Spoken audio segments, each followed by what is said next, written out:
Assalamualaikum warahmatullahi wabarakatuh. Baik, di sini saya akan menjelaskan mind mapping saya yang berjudul COVID-19. Virus COVID-19 ini berasal dari hewan, yaitu kelelawar, ular terenggiling, dan cetreply, dan kontak langsung dengan hewan, mengandung virus MERS atau SARS, batuk dan bersin atau udara. Turun ke faring. Faring, virus menginfeksi sel-sel tubuh dan memperbanyak RNA dan membajak metabolisme sel tubuh, membran mukosa, penciuman atau perasa. Masa inkubasi 3-7 hari, positif negatif. Dari faring, turun ke bronkial. Infeksi paru-paru bengkak dan sekitar paru-paru penuh nanah atau sel mati. Turun ke alveolus, bekerja lebih keras untuk menjalankan tugasnya. Dari alveolus ke penyakit pneumonia, gangguan hati, gagal ginjal akut, gangguan jantung, dan akan menghasilkan positif COVID atau negatif COVID.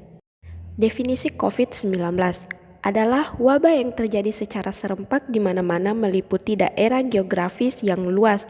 Pandemi merupakan penyakit menular epidemis yang menyebar hampir di seluruh negara atau benua dan biasanya mengenai banyak orang.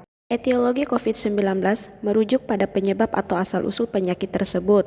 COVID-19 disebabkan oleh infeksi virus SARS atau CoV-2 yang pertama kali terdeteksi di Wuhan, Tiongkok pada akhir tahun 2019. Virus ini menyebar melalui droplet pernapasan dan kontak dekat dengan individu yang terinfeksi. Komplikasi COVID-19 dapat menyebabkan sejumlah komplikasi, yaitu pneumonia yang parah, sindrom gangguan pernapasan akut, gagal ginjal, gangguan peredaran darah, dan peradangan yang melibatkan berbagai oksigen. Manifestasi klinik COVID-19 bervariasi, tetapi gejala umum termasuk demam, batuk, dan kesulitan bernapas. Gejala lainnya yang memungkinkan muncul melibatkan sakit tenggorokan, kelelahan, hilangnya indera penciuman atau perasa, sakit kepala, nyeri otot, dan gangguan pencernaan seperti diare. Pada beberapa kasus, infeksi bisa menyebabkan gejala parah atau fatal, terutama pada individu dengan faktor risiko tertentu seperti usia lanjut atau kondisi medis yang mendasar.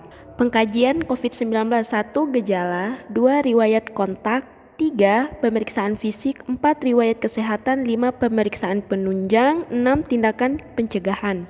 Pemeriksaan penunjang COVID-19: 1. Tes PCR, 2. Tes antigen, 3. Tes serologi, 4. CT scan toraks, 5. Pemeriksaan darah.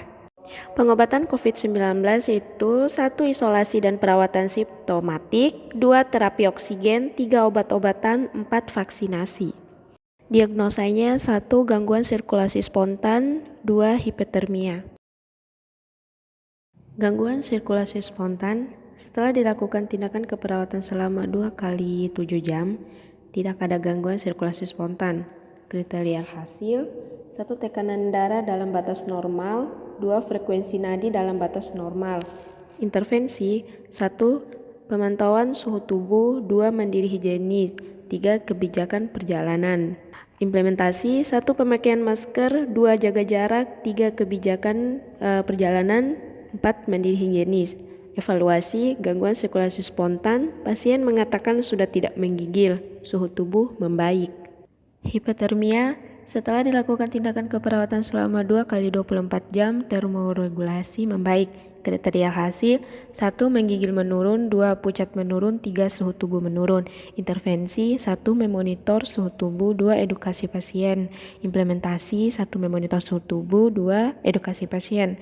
Evaluasi hipotermia, pasien mengatakan sudah tidak menggigil, suhu tubuh membaik.